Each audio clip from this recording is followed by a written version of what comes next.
Hello students, this is नीलम।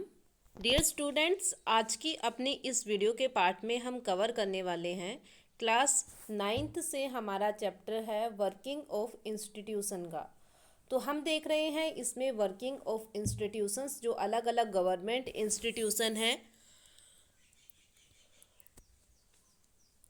जो separation of power हमने पढ़ा था उसके बारे में।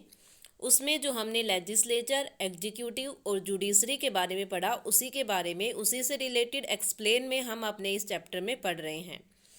तो कल हमने देखा था कि जो पॉलिटिकल इंस्टीट्यूशन है, किस पर्सन के साथ पास क्या हायर पावर होती है, और एक ऑफिस मेमोरेंडम का टॉपिक हमने अपना कंप्लीट किया था।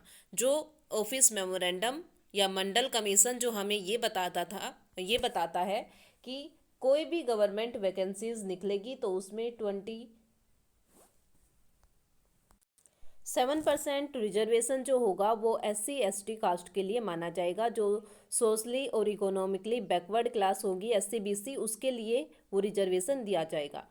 उसी के बाद हमने देखा था कि पूरी कंट्री का हेड प्रेसिडेंट होता है, पूरी गवर्नमेंट का हेड प्राइम मिनिस्टर होता है, और पार्लियामेंट में 3 पार्ट होते हैं, एक प्रेसिडेंट, 2 हाउसेज होते हैं, लोकसभा और राज्यसभा। उसके बाद अगर कोई डिस्प्यूट होता है तो वो डिस्प्यूट सोल्व करने के लिए, क्योंकि लेजिस्लेचर का काम तो ओनली होता है पॉलिसी मेकिंग का, लॉज मेकिंग का। उसके बाद एग्जीक्यूटिव का काम होता है कि जो भी पॉलिसीज़ बनाई गई है, जो भी लॉज बनाए गए हैं, उनको कंट्री में अप्लाई करवाना, कंट्री के सभी लोग उनको फॉलो करें।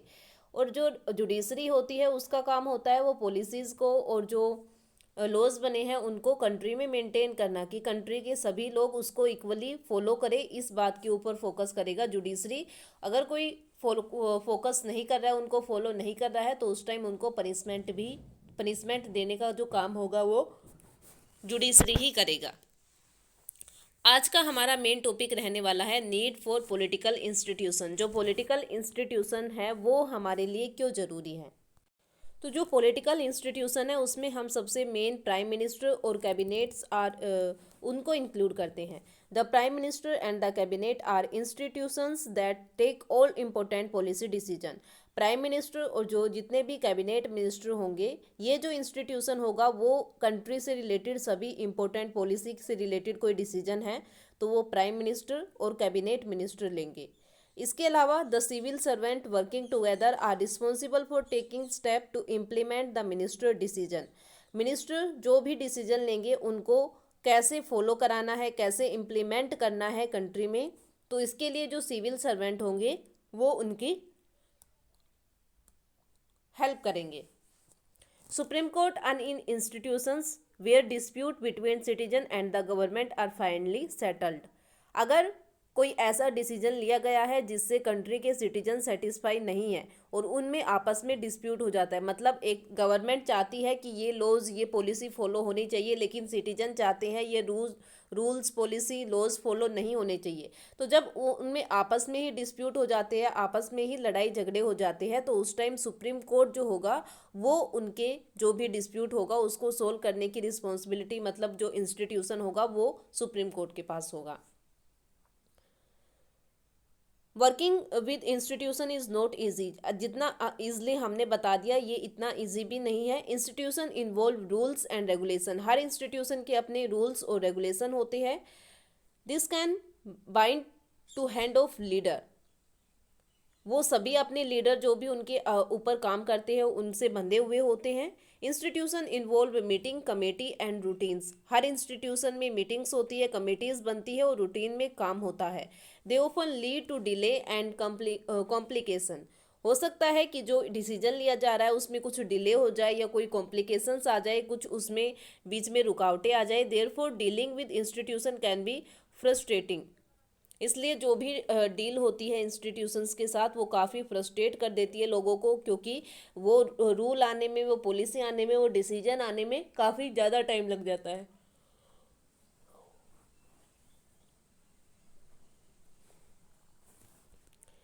रूल्स, प्रोसीजर एंड मीटिंग्स, मतलब जो, लेकिन जितनी भी मीटिंग्स होंगी वो सभी इन रूल्स, प्रोसीजर और मीटिंग्स के अकॉर्डिंग ही होगी। कोई भी डिसीजन ऐसा नहीं होगा कि बस एक मिनिस्टर ने उसको लिया और उसको पूरी कंट्री में अप्लाई कर दिया, ऐसा नहीं होगा। उसको फॉलो कराने का, उस रूल को फॉलो कराने का कंट्री में एक प्रॉपर प्रोसीजर होगा, मीटिंग्स होगी, उसके बाद ही वो रूल कंट्री में फॉलो होगा। तो ये सब काम करने के लिए हमें इंस्टीट्यूशंस की ज़रूरत पड़ती है। उसके बाद हमारा फर्स्ट इंस्टीट्यूशन आता है जिसको हम बोलते हैं पार्लियामेंट, हमारी जो संसद है उसके बारे में। ओके, तो सबसे इम्पोर्टेंट लेजिस्लेचर का जितना भी काम होता है वो सभी पार्लियामेंट में ही कंप्लीट होता है। तो पार्लियामेंट को सबसे इम्पोर्टेंट फर्स्ट इम्पोर्टेंट पार्ट माना जाता है। तो पार्लियामेंट में सभी इम्पोर्टेंट रूल्स, डिसीजन, पॉलिसीज और लॉज, कौन सा लॉज कंट्री में अप्लाई होगा, कौन सा नहीं होगा, तो इस बारे में जो डिसीजन होगा वो पार्लियामेंट में लिया जाता है। तो पार्लियामेंट के बारे में यहाँ पर बताया है कि जो हमने एग्जाम्पल लिया था ऑफिस मेमोरेंडम का, ओके, जो ऑफिस मेमोरेंडम का एग्जाम्पल लिया था जिसमें ये पॉलिसी बनाई गई थी कि 27% रिजर्वेशन दिया जाएगा SC BC क्लासेस के लोगों को। तो वो जो ऑफिस मेमोरेंडम था उसका एग्जाम्पल हम यहाँ पर लेकर चल रहे हैं। तो हमें ये बताता है, do you remember the role of Parliament, क्या आपने उसमें देखा था कि उसमें पार्लियामेंट का कोई रोल था?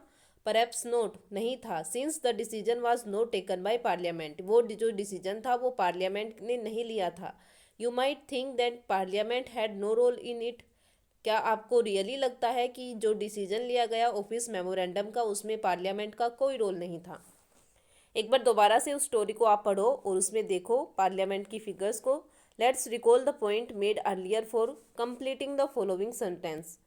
तो ये स्टोरी आपने देखनी है, पूरी पढ़नी है, एक बार उसको फिर से अंडरस्टैंड करना है कि कैसे मंडल कमीशन आया, कैसे उसने उसको बनाया गया था, किस लिए बनाया गया था, क्या उसने अपनी रिपोर्ट दी थी, उसके बारे में। The decision was not directly taken in parliament, parliament में कोई भी डिसीजन डायरेक्टली नहीं लिया जाता, but parliamentary discussion on the report influence and shaped the decision of the government. लेकिन जो भी, क्योंकि डिसीजन लेने का काम होता है गवर्नमेंट का, गवर्नमेंट जो भी डिसीजन लेगी उस डिसीजन को पार्लियामेंट में उसके ऊपर डिस्कशन होना, उसके ऊपर रिपोर्ट देना, ये बहुत ज़रूरी होता है। मतलब जब तक जो डिसीजन गवर्नमेंट ले रही है, जब तक वो डिसीजन पार्लियामेंट में डिस्कस नहीं होगा तब तक वो आगे कंट्री में नहीं जाएगा। डिसीजन लेने का काम होगा प्राइम मिनिस्टर और कैबिनेट मिनिस्टर्स का, अदर मिनिस्टर्स का, लेकिन जब तक वो डिसीजन पार्लियामेंट में डिस्कस नहीं होगा, पार्लियामेंट में लोकसभा और राज्यसभा में जब तक वो डिस्कस नहीं होगा तब तक वो पॉलिसी या वो डिसीजन कंट्री में फॉलो नहीं होगा। They both pressure on the government to act on the Mandal recommendation. If Parliament was not in favor of this decision, the government could not have gone ahead with it. तो जो मंडल commission ने अपनी recommendation दी थी, अपनी report submit की थी government के पास, और जब वो रिपोर्ट पार्लियामेंट में डिस्कस की गई, अगर पार्लियामेंट उस डिसीजन को, उस रिपोर्ट को, उस रिकमेंडेशन को फॉलो नहीं करती तो गवर्नमेंट के पास कोई राइट नहीं था कि वो उस डिसीजन को आगे लेके आए। ठीक है, क्योंकि पार्लियामेंट ने उस रिकमेंडेशन को, उस रूल को पास किया था, इसीलिए गवर्नमेंट के उस डिसीजन को कंट्री में फॉलो किया गया है। अदरवाइज अगर पार्लियामेंट में वो पास नहीं हो पाता, उसके ऊपर डिसीजन नहीं लिया जाता, उसके फेवर में कोई भी डिसीजन नहीं आता, तो वो रूल, वो पॉलिसी वही के वही ख़त्म हो जाती, आगे गवर्नमेंट उसको पूरी कंट्री में फॉलो नहीं करती। इसलिए डिसीजन लेने का काम तो होता है गवर्नमेंट का, लेकिन गवर्नमेंट ओनली डिसीजन ले सकती है, उस डिसीजन के ऊपर डिस्कशन करना ये पार्लियामेंट में बहुत इम्पोर्टेंट है, और बिना डिस्कशन किए उसको कंट्री में फॉलो नहीं, कोई भी गवर्नमेंट उसको कंट्री में फॉलो नहीं करेगी। पहले जो भी डिसीजन होगा उसको पार्लियामेंट में डिस्कशन किया जाएगा, लोकसभा में और राज्यसभा में, फिर ये देखा जाएगा कि कितने लोग उस डिसीजन के फेवर में हैं और कितने लोग उस डिसीजन के फेवर में नहीं हैं, उसके अगेंस्ट है। मेजोरिटी जिस भी साइड जाएगी, अगर मेजोरिटी फेवर में है तो वो कंट्री में इम्प्लीमेंट हो जाएगा, अगर मेजोरिटी फेवर में नहीं है तो वो कंट्री में इम्प्लीमेंट नहीं होगा। तो पार्लियामेंट का सबसे मेन रोल होता है डिसीजन को ये देखने में कि वो अप्लाई करना है या नहीं करना। जब तक उसके ऊपर डिस्कशन नहीं होगा वो डिसीजन कंट्री में फॉलो नहीं होगा। डिसीजन के ऊपर डिस्कशन का काम ओनली ऑन कहाँ पर होगा, पार्लियामेंट में होगा, लेकिन डिसीजन लेने का काम किसका होगा, गवर्नमेंट का होगा। उसके बाद हमारे पास आता है why do we need a Parliament. Parliament की ज़रूरत हमें क्यों है, ये हमारा मेन टॉपिक आता है अभी इसमें कि पार्लियामेंट क्यों हमारे लिए ज़रूरी है। In all democracies, as assembly of elected representative exercise supreme political authority on behalf of the people। तो हमने देखा था कि कोई भी डेमोक्रेसी होती है उसमें क्या होता है कि लोगों ने जिन पर्सन को इलेक्ट किया है, जो अपने रिप्रेजेंटेटिव इलेक्ट किए हैं, वो गवर्नमेंट में काम करेंगे। उन लोगों के बिहाफ पे उनके जो रिप्रेजेंटेटिव है वो अथॉरिटी में आकर काम करेंगे और सबसे हाईएस्ट पावर भी उन्हीं के पास होगी। वो चाहे तो डिसीजन को रोक सकते हैं और वो चाहे तो डिसीजन को इम्प्लीमेंट करवा सकते हैं। In India such A national assembly of elected representative is called parliament. India में क्या होता है कि जो हमारी नेशनल असेंबली है उसमें कुछ इलेक्टेड रिप्रेजेंटेटिव होते हैं और उसको हम क्या बोलते हैं, जहाँ पर हमारे रिप्रेजेंटेटिव इलेक्टेड रिप्रेजेंटेटिव सभी एक साथ बैठते हैं, सभी को एक साथ रखा जाता है, उसको हम बोलते हैं parliament. At the state level this is called legislature और लेजिस्लेटिव असेंबली। अगर एक कंट्री का लेवल है, पूरी कंट्री के लिए डिसीजन लेना है तो वो पार्लियामेंट में होगा। अगर एक स्टेट के लिए डिसीजन लेना है तो वो लेजिस्लेचर या लेजिस्लेटिव असेंबली होगी। ओके, पूरी कंट्री के लिए है तो नेशनल असेंबली या पार्लियामेंट, और एक स्टेट के लिए है तो लेजिस्लेचर या लेजिस्लेटिव असेंबली। तो ऐसे करके ये दो मेन इंस्टीट्यूशंस होंगे जहां पर हमारे इलेक्टेड रिप्रेजेंटेटिव रहेंगे। वो इम्पोर्टेंट डिसीजन पर डिस्कशन करेंगे और वो ये डिसाइड करेंगे कि कौन सा डिसीजन कंट्री में या स्टेट में फॉलो कराना है और कौन सा डिसीजन कंट्री या स्टेट में फॉलो नहीं कराना। तो अगर बात करें कंट्री की तो वहाँ पर नेशनल असेंबली या पार्लियामेंट काम करेगी। अगर बात करें स्टेट लेवल पर स्टेट की तो वहाँ पर लेजिस्लेचर और लेजिस्लेटिव असेंबली काम करेगी। और दोनों ही जगह हमारे इलेक्टेड रिप्रेजेंटेटिव होंगे जो ये डिसाइड करेंगे कि क्या डिसीजन फॉलो होना है और क्या नहीं होना। The name may very in different country. अलग अलग कंट्री में उनकी पार्लियामेंट का नाम अलग अलग होता है। But such an assembly exist in every democracy. लेकिन जितनी भी डेमोक्रेसी है सभी पर कोई ना कोई असेंबली ज़रूर होगी, लेकिन हो सकता है कि उनके नाम अलग हो। It exercise political authority on the behalf of the people in many way. और ये जो पॉलिटिकल अथॉरिटी है वो लोगों के बिहाफ पर काम करती है। Parliament is the final authority for making laws in any country. कोई भी कंट्री हो तो हर कंट्री में लॉ मेकिंग जो हमारे कानून होते हैं जिनके अंडर में रहकर हम काम करते हैं, तो जो लॉज मेकिंग अथॉरिटी है वो फाइनल अथॉरिटी किसके पास है, पार्लियामेंट के पास। This task of law making और legislation is so crucial that these assembly are called legislature. तो जो ये लॉ मेकिंग का काम होता है ये काफ़ी डिफ़िकल्ट होता है, काफ़ी ज़्यादा डिस्कशन इस पर होता है। Parliament all over the world can make new laws, change existing laws और abolish existing laws and make new ones on their place. Parliament में क्या होता है कि कुछ न्यू लॉज बनते हैं, नए कानून बनते हैं। पहले से जो लॉज हैं उनमें कुछ चेंजमेंट भी करना होता है, या पहले से जो लॉज चले आए हैं उनको ख़त्म करना होता है और उनकी जगह पर कोई नई चीज़ें लेके आनी पड़ती है। तो ये सब जो लॉज मेकिंग का काम होगा, जो पॉलिसी मेकिंग का काम होगा, वो कहाँ पर होगा, पार्लियामेंट में। Second, Parliament all over the world exercise some control over those who run the government. मतलब जो गवर्नमेंट होती है उसके ऊपर थोड़ा सा कंट्रोल रहता है, क्योंकि पार्लियामेंट के जो लोग होते हैं, जो मेंबर होते हैं, वो ये डिसाइड करेंगे कि क्या डिसीजन लेना है कंट्री में फॉलो होगा और क्या नहीं होगा। मतलब गवर्नमेंट में तो ओनली जो मिनिस्टर्स है वो ये डिसाइड करेंगे कि ये डिसीजन है, उसको फॉलो कराना या ना कराना ये किसके पास होगा, पार्लियामेंट के पास होगा। इसलिए पार्लियामेंट गवर्नमेंट के ऊपर कंट्रोल रखती है।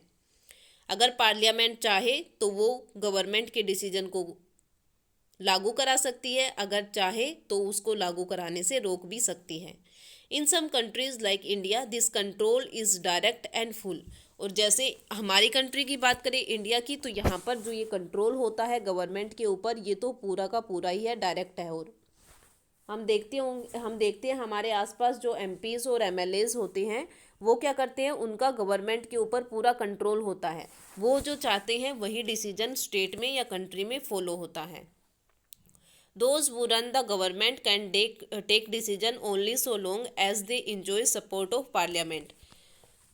गवर्नमेंट तभी कोई डिसीजन ले सकती है जब उन्हें पार्लियामेंट का अच्छे से सपोर्ट मिले। अगर उनको पार्लियामेंट का साथ नहीं मिल रहा है तो गवर्नमेंट कोई भी डिसीजन कंट्री में फॉलो नहीं करा सकती। Next, parliament control all the money that government had. It most countries the public money can be spent only when parliament sensation it through a bad decision. That is why democratic government institution।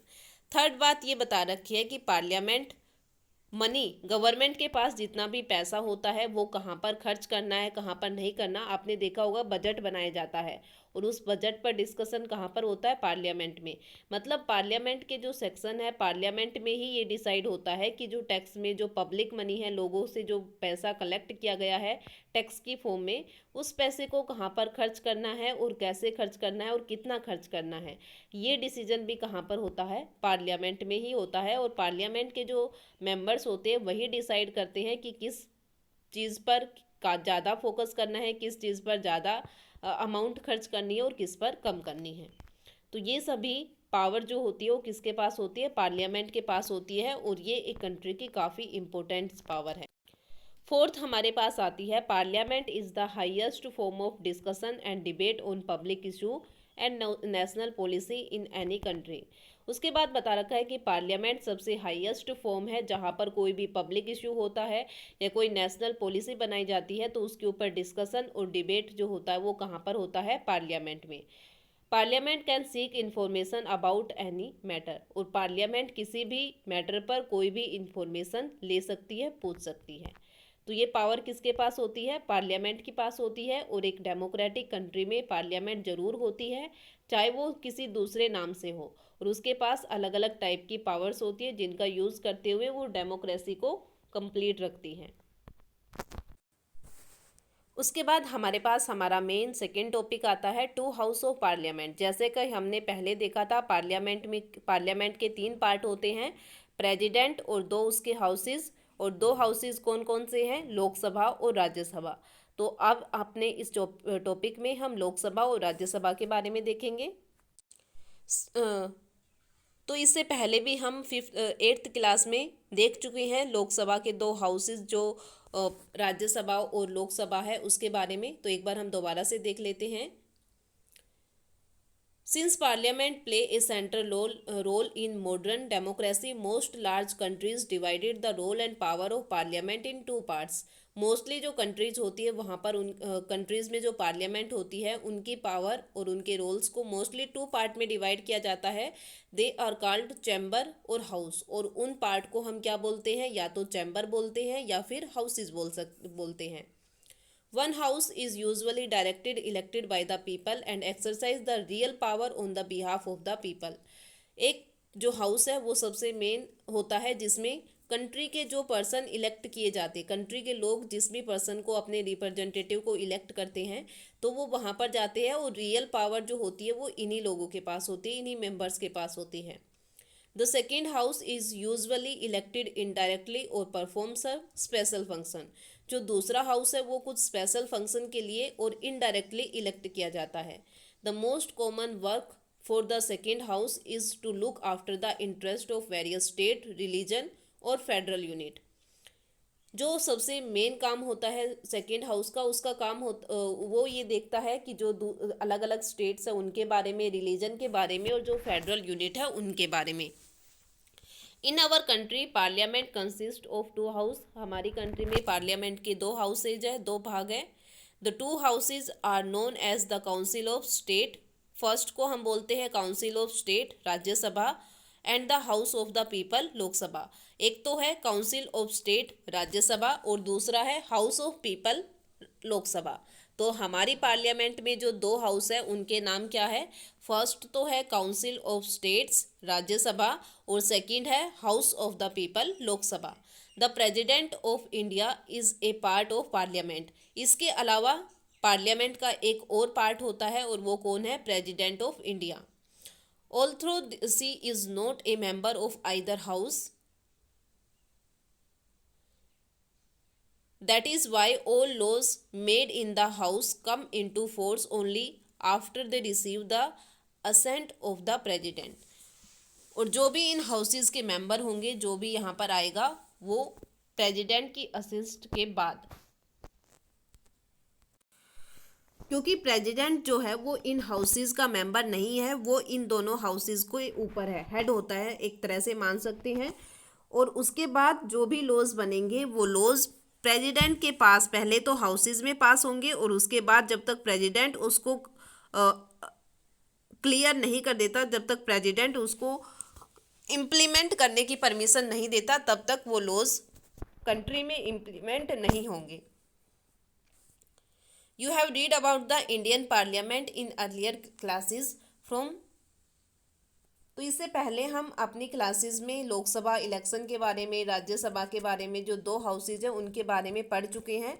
तो यहाँ पर हमें कुछ questions दे रखे हैं, जैसे what is the total number of members, कि लोकसभा और राज्यसभा में टोटल कितने मेंबर्स होते हैं। तो लोकसभा में हमने देखा था, जैसे पहले जो हमने देखे थे कि जो लोकसभा में प्रेजेंट में मेंबर है वो 545 है, और राज्यसभा में 245 है। वो elected the member, in members को कौन इलेक्ट करता है? तो लोकसभा के मेंबर्स को पब्लिक या जो सिटीजन होते हैं वो इलेक्ट करते हैं, और राज्यसभा के मेंबर को जो लोकसभा के मेंबर है वो इलेक्ट करते हैं indirectly. What is the length of the term in years? Lok Sabha में जो भी मेंबर होगा उसका टाइम पीरियड 5 ईयर होगा, 5 साल के लिए होगा, और राज्यसभा में जो मेंबर होगा वो कितने साल के लिए चुना जाएगा? 6 साल के लिए। Can the house B dissolve और इज द परमानेंट? कौन सा हाउस डिजोल्व हो जाता है और कौन सा हाउस परमानेंट है? तो लोकसभा डिजोल्व हो जाता है हर 5 साल के बाद, और राज्यसभा परमानेंट हाउस है। तो ये क्वेश्चन और इनके आंसर हैं। उसके बाद हमारे यहाँ पर दे रखा है which of two house is more powerful? इन दोनों हाउसेज में से कौन सा हाउस ऐसा है जिसके पास ज़्यादा पावर है? It might appear that the Rajya Sabha is more powerful for some time is called the upper chamber and the Lok Sabha is lower chamber. Lok Sabha को हम क्या बोलते हैं? लोअर हाउस या लोअर चैम्बर। राज्यसभा को हम क्या बोलते हैं? अपर हाउस या अपर चैम्बर। और कई बार ऐसा होता है राज्यसभा ज़्यादा पावरफुल होता है, और कई बार ऐसा होता है कि लोकसभा ज़्यादा पावरफुल होता है। But this does not mean the Rajya Sabha is more powerful than Lok Sabha. लेकिन इसका मतलब ये बिल्कुल भी नहीं है कि लोकसभा के पास कम पावर है और राज्यसभा के पास ज़्यादा पावर है। कभी कभी कोई कंडीशन ऐसी होती है जब राज्यसभा ज़्यादा पावरफुल होती है, और कभी कभी कोई कंडीशन ऐसी होती है जब, मतलब मोस्टली जो कंडीशन होती है उसमें तो लोकसभा ही सबसे ज़्यादा पावरफुल होती है, लेकिन राज्यसभा कोई स्पेशल सिचुएशन में होती है। इसलिए ज़्यादा जो पावरफुल चैम्बर है, पावरफुल हाउस है, वो कौन सा है? लोकसभा है। This is just an old style of speaking and not the language use in constitution. Our constitution does give the Rajya Sabha some special power over the state, but on most matter the Lok Sabha exercise supreme power। हमारा constitution Rajya Sabha को कुछ special power देता है, लेकिन लोकसभा के पास तो supreme power है। मतलब राज्यसभा जो भी डिसीजन लेगी उसके ऊपर अगर लोकसभा डिसीजन लेना चाहे तो वो ले सकती है। Any ordinary laws need to be passed by both the house. जो भी लॉज होंगे वो दोनों हाउस में पास होने जरूरी है। But if there is a difference between the two house, the final decision is taken in the joint section in which member of both the house sit together। अगर कभी ऐसी सिचुएशन आती है कि दोनों हाउसेज में वो पास नहीं हो पा रहा, उनमें काफ़ी डिफरेंसेज है, तो उस टाइम दोनों ही हाउसेज के दोनों ही चैम्बर के जॉइंट सेशन बुलाए जाएंगे, और उस टाइम जो भी डिसीजन होगा वो लिया जाएगा। Because of the larger number of members, the view of Lok Sabha is likely to prevail in such a meeting। और वहाँ पर भी क्योंकि लोकसभा में ज़्यादा मेंबर है और राज्यसभा में कम है, तो इसलिए जो डिसीजन होगा वो लोकसभा के फेवर में जाता है mostly. Second, Lok Sabha exercise more power. और उसके बाद ये हमें ये बता रहा है कि लोकसभा के पास कैसे ज़्यादा पावर है। तो सबसे पहले कि जो भी ऑर्डिनरी लॉज होंगे वो तो दोनों ही हाउस में पास होंगे। अगर नहीं हो पाता है तो उसके बाद दोनों का जॉइंट सेशन बुलाया जाएगा, और उस टाइम जो भी डिसीजन होगा तब वो डिसीजन लिया जाएगा। और जॉइंट सेशन में आपको पता है क्योंकि लोकसभा में 545 मेंबर है और राज्यसभा में 245 मेंबर है, तो ज़्यादा लोग किसके फेवर में जाएंगे? लोकसभा में होंगे, ठीक है। तो उसकी वजह से मतलब पावर तो थी, लेकिन वो पावर जब जॉइंट सेशन हुआ तो उसकी वजह से लोकसभा के पास ज़्यादा पावर आ गई। मनी मैटर, मनी से रिलेटेड, पैसे रुपए से रिलेटेड जो बजट होता है जो हमारा, उससे रिलेटेड भी पावर किसके पास होती है? ओनली लोकसभा के पास। राज्यसभा के पास कोई भी पावर नहीं होती मनी बजट से रिलेटेड, जो हमारा बजट होता है उससे related. The Rajya Sabha can only delay it by 14 days और suggest to change in it. जो मनी बिल होगा, जो हमारा बजट होगा, उस पर राज्यसभा ओनली 14 days डिले कर सकती है और उसको चेंज करने के लिए सजेस्ट कर सकती है, लेकिन फाइनल जो डिसीजन होगा वो किसका होगा? लोकसभा का होगा। और लोकसभा उस डिसीजन को, जो भी उन्होंने सजेस्ट किया है कि ये चेंजमेंट करना चाहिए, लोकसभा के ऊपर होता है कि वो उसको एक्सेप्ट करे या ना करे। ये बिल्कुल टोटली किसके ऊपर डिपेंड है? लोकसभा के ऊपर। तो इस तरीके से हम बता सकते हैं कि लोकसभा के पास ज़्यादा पावर होती है और राज्यसभा के पास कम पावर होती है। और उसके बाद हमारे पास थर्ड आता है, लोकसभा जो है वो काउंसिल ऑफ मिनिस्टर्स पर कंट्रोल भी रखती है। ओके, लोकसभा का जो भी लीडर होगा वो प्राइम मिनिस्टर अपॉइंट किया जाएगा। नो कॉन्फिडेंस भी पास कर सकती है काउंसिल ऑफ मिनिस्टर, और जिसकी वजह से नो कॉन्फिडेंस का मतलब होता है कि जब लोकसभा को डिजोल्व किया जाता है तो उस टाइम नो कॉन्फिडेंस पास किया जाता है, जिसकी वजह से पूरी लोकसभा डिजोल्व हो जाती है और दोबारा से एक नई लोकसभा बनती है। राज्यसभा के पास इस टाइप की कोई भी पावर नहीं होती, तो लोकसभा ज़्यादा पावरफुल है। सभी काउंसिल ऑफ मिनिस्टर पर कंट्रोल लोकसभा का होता है। प्राइम मिनिस्टर जो होता है वो लोकसभा का मेंबर होता है। तो इस तरह से करके हम बोल सकते हैं कि लोकसभा ज़्यादा पावरफुल है और राज्यसभा कम पावरफुल है। तो ये है हमारा आज का टॉपिक, जिसमें हमने पार्लियामेंट और उसके दो हाउसेस के बारे में देखा।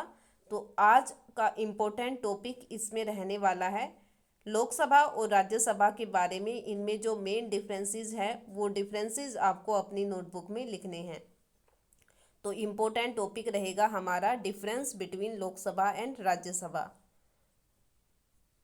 और ये था हमारा टॉपिक पार्लियामेंट का, जिसमें हमने पार्लियामेंट के बारे में डिस्कस किया। तो आई होप जो भी टॉपिक हमने इसमें डिस्कस किया है वो टॉपिक आपको अच्छे से समझ आ गया होगा। उसके बाद हम अपने नेक्स्ट टॉपिक पॉलिटिकल एग्जीक्यूटिव को अपनी वीडियो के नेक्स्ट पार्ट में कवर करेंगे। Thank you.